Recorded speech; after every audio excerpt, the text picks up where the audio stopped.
Welcome to the Israel Bible Podcast with me, your host, Cindy Parker. I am an author, speaker, and professor of Holy Land Studies at the Israel Bible Center. I am passionate about reading the Bible in the physical, historical, and cultural context of its day, and I love having geeky conversations with people about new things. In this podcast, I'd like to invite you to join me as I sit down each week with other faculty members of IBC to discover new aspects of the Bible. These are some of my favorite dialogues because as a modern audience reading an ancient text, we know that the Bible does not need to be rewritten, but it needs to be reread. This week, I sit down with Pinchas Shir, who is the Associate Professor of Ancient Cultures at Israel Bible Center. Sometimes with my students, or even in casual conversation, I find that there's a lot of confusion over who's who in the Second Temple period. So I asked Pinchas to speak to us specifically about the complexity within Judaism at this time. Pinchas Shir is one of the contributing professors for a course that is called The Jewish Christ, First Century Diversity. So he is the perfect one to sit down and help us clarify some of the confusion.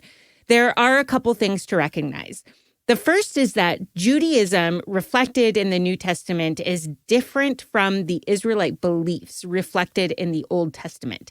Yes, they share key core dogma, but the Israelite beliefs evolved and changed to adapt to the changes of society, and those changes influenced the diverse Jewish views in the Second Temple period. The second is that even the groups we talk about here can be finessed even further. So by necessity, this is going to be talking about the big picture. In the next couple weeks, we explore the diversity that developed within Judaism, who people are, where they came from, and what they believed. Don't forget to subscribe to this podcast so you don't miss out on all of the good episodes that are to come. It is just so fascinating.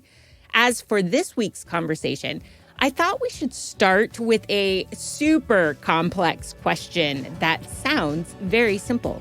What was Judaism like in the Second Temple period? People have strange notions about Judaism because whenever you say Judaism, you think of something really developed, something very specific, something very organized and kind of uniform. And that's really not the case at all in antiquity. And so it took centuries and centuries for us to get to this cohesive form. People equate Judaism with Old Testament. That is like the enormous thing. Like they read the Old Testament and say, well, that's Judaism. And it's not true. Yeah. It can't be, exactly.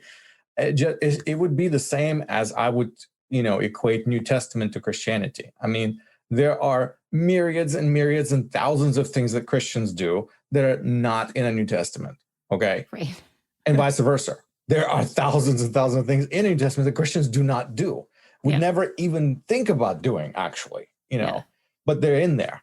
And because they'll look at that and they say, well, that's how it was, but that's not how it is now. And so this is the same thing with, people read the Old Testament and say, oh, that's Judaism. And they read New Testament and that's Christianity. That's just such a wrong way to look at it because neither one are lining up. Judaism is a tradition. In fact, it's a whole blend of different traditions and ways of life, that are diverse. And then the same thing with Christianity, who says that there's, this is Christianity and this is not Christianity or something like that. There's different varieties out there and each one of them has a right to be called that in its own respect. So same thing with Judaism. So I like to talk about Judaisms, and I know that doesn't sound really, well for a lot of people, but that's really what it is. Just like when we talk about Christianity, a lot of times we have to say Christianities in a sense that there's different varieties, there are different movements. The one that ends up being the more dominant one is the one that we end up knowing better and thinking all along that that's how it always has been, and it hasn't. And so the same thing with Judaism. There's a lot of diversity, there's a lot of variety, a lot of dissent. You can look at life in general at any time, at any point. Look at the history of a country and see how many movements that it goes through before it solidifies into something cohesive. I mean, I like it. I like, history of America, for example. When Puritans come in, they set things up. I mean, they forbid celebrating certain holidays because they deem them to be pagan, which all Americans are happily celebrating today. But like if I was telling people that these things were forbidden, by the early settlers, and I would say these are the first Americans, the colonists, the founding fathers of this country said that this holiday should be forbidden, and they actually fined you money.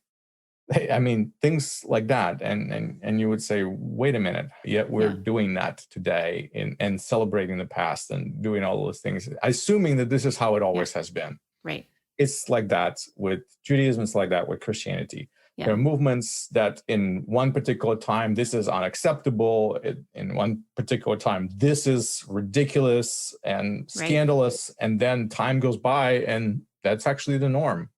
When we're talking about religion, especially when we're talking about Bible, we do think exactly like you said, that things are kind of frozen in a particular time. Like, this is how you do it. And then people did it exactly that way. And we forget the influence of context and society and the events of history that have happened. And there's such a huge difference between the Israelite religion and then Israelites going into exile and then coming out like that. It's such a transformative event. Yeah. And so we should be expecting that post-exilic beliefs would be different than pre-exilic beliefs. And there's a lot of cultural intermixing that happens all throughout history that we tend to ignore because we think of cultures being just kind of within themselves, cooking within their own juice, which it's not how it is. We borrow from each other, we influence each other, we learn from other people, and then we take what we've learned and we improve and transform it in our own ways. So there's a lot of that going on. So this is one of the things I really appreciate about your course. And I think especially the unit that is on first century diversity is so important. And the way that it is set up in your course anyway is, I think you have this quote, all siblings share traits, yet are different from each other. And then you go on to talk about 10 siblings of Judaism. I wonder if people would be surprised at the fact that you have 10 different ones that are listed, but that just speaks again to the diversity of Judaism during the Second Temple period. Yep. And so given the fact that there are 10 that you talk about in the course, why do you think it is that most of the time when we're talking about the diversity of Judaism in first century, we only talk about 4? There's a famous quote by Josephus that talks about the main, what he calls them, philosophies, essentially. Josephus is writing to a Roman audience, trying to explain to them Israelite world, Jewish world. And he says, well, Jews have 4 main philosophies, right? So he talks about the Pharisees, he talks about the Sadducees, and then he also mentions the Essenes, and then he does mention the Zealots in a kind of a roundabout way, but I don't really want to talk about them. Why? Because it's a sore issue. The Zealots are the ones who stir up the people to war. And the last thing you want to talk about is talk about a bunch of Jews who are rebels who are trying to resist the Roman government. Especially when he's writing to the Romans. He's writing to Romans. He's trying to paint a very nice picture of Jews. How we're nice, we're good, reasonable people, we're pious. And then we have a bunch of these instigators who really want to stick it to you guys. So he's not very fond of the Zealots. But from that quote, of Josephus, is very famous, is where people focus on these 4 major movements. And it's a good way to talk about them. Why? Because these groups were significant and influential. And that's why we should think about them as being sort of, say, the main core of this diversity that existed. They were not the most numerous, surprisingly, but they were certainly influential. And if we're going to have a defined cohesive groups, then those groups are easy for us to focus on because they're defined. So let's put it that way. How many religions do we have in the world today?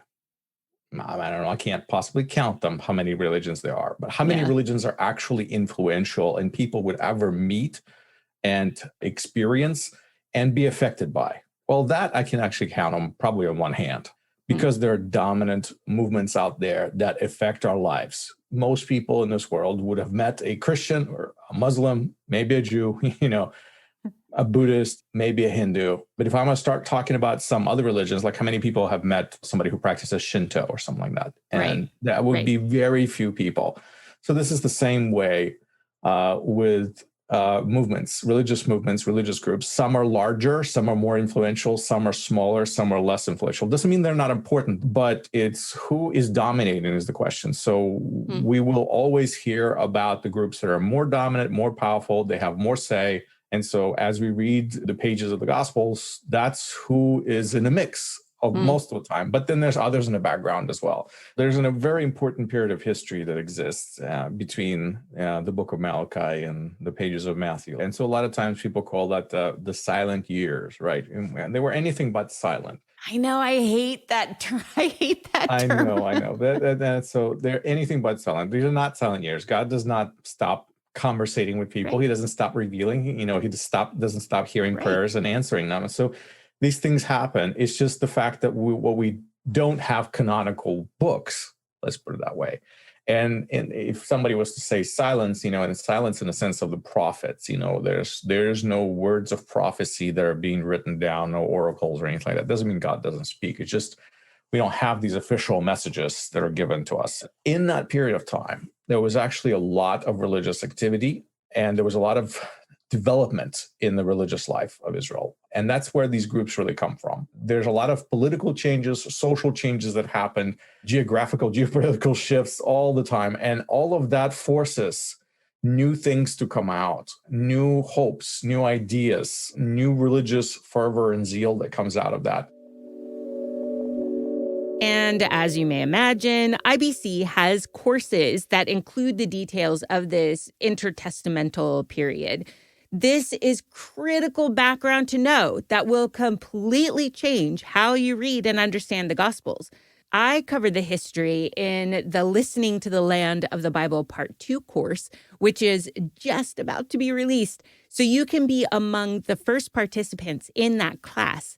And in that course, we talk about how the history reverberates throughout the Gospels and helps us understand Jesus as the revolutionary character that he was. I'll put a link to that course in the episode notes because everyone needs to be aware of how significant that history was.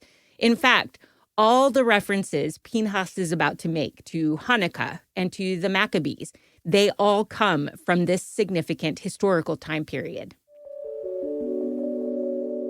For example, the story of Hanukkah is not really told on the pages of the New Testament. Why? Because it already happened. It's the past, and it's not told in the pages of the Old Testament because it hasn't happened yet, right? So it falls into that period, and it's a great story. It's an important part of history to know, to understand what was happening in Israel. If we are to read the books of Maccabees, for example, we learn that there's these groups that are emerging out there, and one of them are called the Hasidim. Okay, we don't really know who they are, and let's not confuse them with the Hasidic movement of the 18th century. We're not talking about Hasidic Jews, who wear black hats and suits and things like that, and white shirts. We're not talking about that. Hasidim are these pious Jews who are essentially a group, a class, a subgroup of people who are very concerned with piety and being responsible, sort of say, by following God's commandments, while the culture tends to swing more in this lackadaisical, let's just do whatever we can, let's not make life hard way, where there's a group of people that are pushing in the other direction. They're saying, no, we have to stay true to the covenant. We cannot compromise. While the whole world is going that way, we're going the opposite direction. Can we say that part of that is in reaction to the exile, the trauma of exile? And so there's almost a, let's recalibrate, let's make sure this doesn't happen again. Do you think it follows on that experience? Suffering, persecution causes these things. When you press somebody hard, some people give in, other people push back. It's the age-old fight or flight response. Some people run, some people give in, other people fight back. So the Hasidim, the pious ones, are a group that emerges that they basically resist the cultural move towards Hellenism. They resist the cultural move towards assimilation. And it's a very strong cultural move because everyone wants Israel to join the League of Nations and to be like everybody else. But we know the Torah says Israelites can't, because if the moment they do, that they're not faithful to God, they're not faithful to the covenant, and the whole purpose of Israel existing is gone. So that's what the story of Hanukkah is about. It's about the fight of restoring independence, giving people the ability to follow the path that God has laid out before them versus just kind of being led by the other nations in direction that is destructive. Really, it's something that's going to destroy the people as a distinct people group, leading them away from God's path. So stories like that, when we read them, we see religious movements emerging. The Maccabees themselves are like the Zealots who are rising up, they're revolutionaries. They're not going to stand by. They're not going to just allow anybody to come into their country and dictate to them everything in life. Right. No, they fight back. So Hasidim, the Maccabees, out of these groups come the Sadducees and the Pharisees that we know. They are the precursor groups, let's put it that way. For the sake of this conversation over the next couple weeks, we will talk about the Sadducees, the Pharisees, the Qumran sect or the Essenes, and then the Zealots. So there are so many more groups of Jews, which is why you need to take the course to dive into all of the other characters. This week, Pinchas and I talk about the Sadducees because I find there is so much confusion about who these people are and what they represent. So I asked Pinchas to explain where this group originated from because they're not in the Hebrew Bible. They seem to just show up all of a sudden in the Gospels. Who are these people?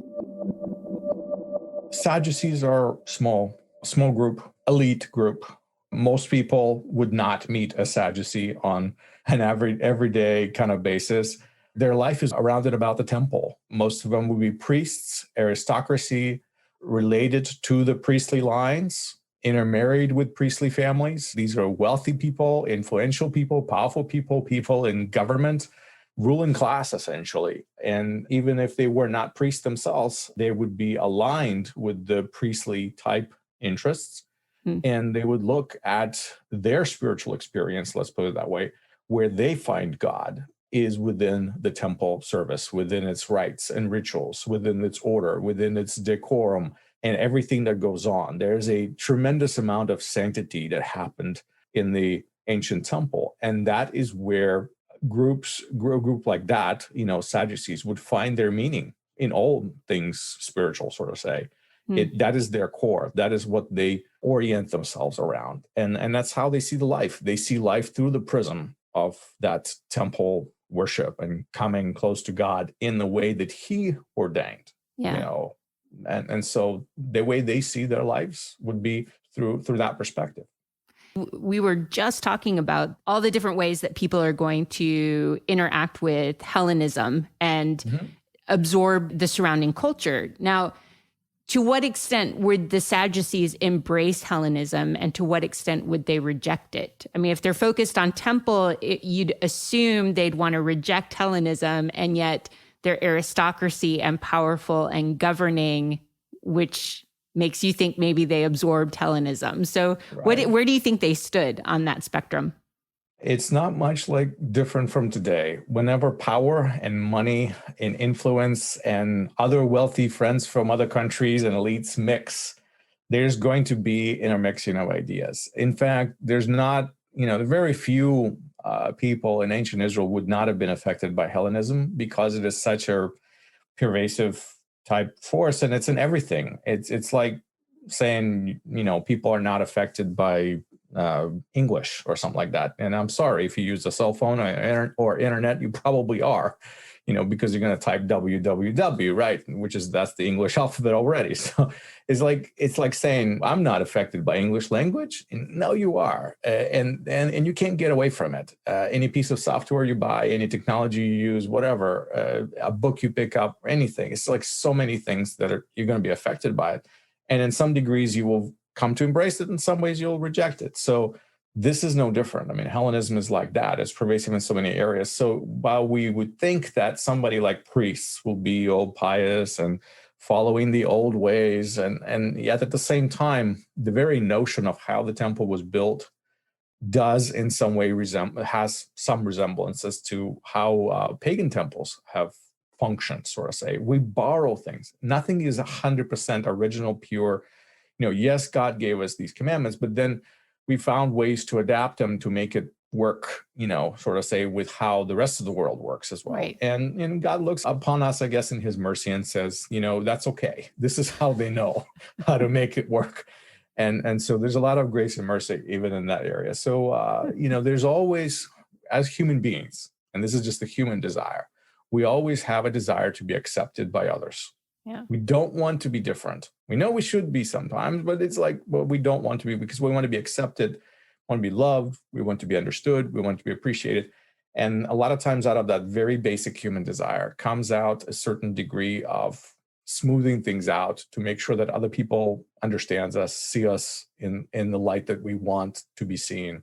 Because in the end, we want to be accepted. And the same thing with the Sadducees, being wealthy, being powerful, being elites. Elites cannot stay elites unless they're connected to other elites in other countries. They network, they do these things. And in order to network, they have to behave in ways that would be acceptable to other elites. And so there's always going to be a degree of compromise involved. And so that is no different with Sadducees. Do we have writings from the Sadducees? Do we have a description of themselves from themselves, or are we only looking at what we know from the outside? That's the amazing part. We really don't. It's not like Sadducees left us a rule book or some scrolls where they've written their own bylaws or something like that. We don't have that. What we have is a tiny bits and pieces of information that we grab from various places, and we try to reconstruct their ideology. And that's not always fair. I have to say this, to people, and I explain this in a course, but it's not fair to look at somebody else's caricature of your beliefs, and then you're saying, okay, that's what these people really like.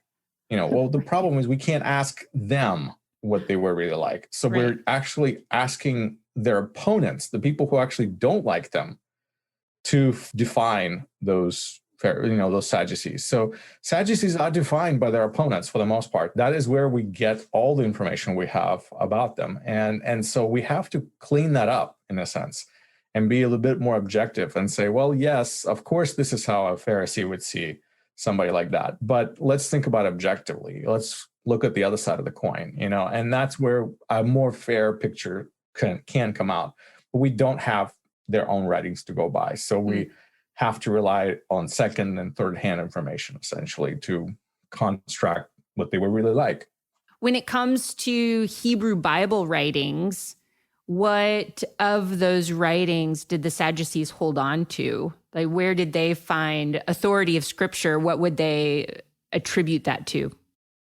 Sadducees were kind of very tight to the Torah.